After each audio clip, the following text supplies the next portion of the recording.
रूही ने जैसे ही हॉस्टल के कमरे नंबर 306 का दरवाजा खोला, उसे ठंडी हवा का एक तेज झोंका महसूस हुआ और फिर उसे आईने में अपनी ही परछाई मुस्कुराते हुए दिखी, लेकिन वह परछाई उसकी नहीं थी।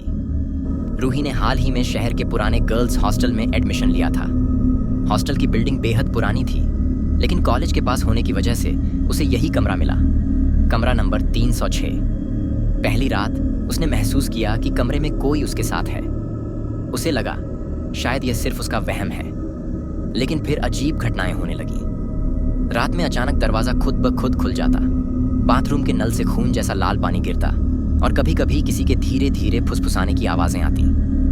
एक रात जब रूही सोने जा रही थी, तब उसने अपने आईने में किसी को देखा, एक लड़की जो बिल्कुल उसके पीछे खड़ी थी, मगर बिना आंखों के।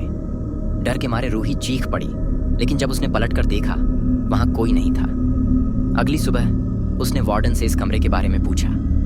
वार्डन का चेहरा पीला पड़ गया और उसने धीरे से कहा, इस कमरे में रहने वाली आखिरी लड़की ने खुद को पंखे से लटका लिया था और मरने से पहले उसने आईने में अपना अक्स देखा था। उस रात रूही ने कमरे को छोड़ने का फैसला किया, लेकिन जैसे ही वह बाहर निकलने लगी, दरवाजा जोर से बंद हो गया और आईने में वही परछाई फिर से दिखी, मुस्कुराते हुए। अगर आपको हॉस्टल में ऐसा कमरा मिले तो क्या आप वहां रुकेंगे? कमेंट्स में बताना ना भूलें।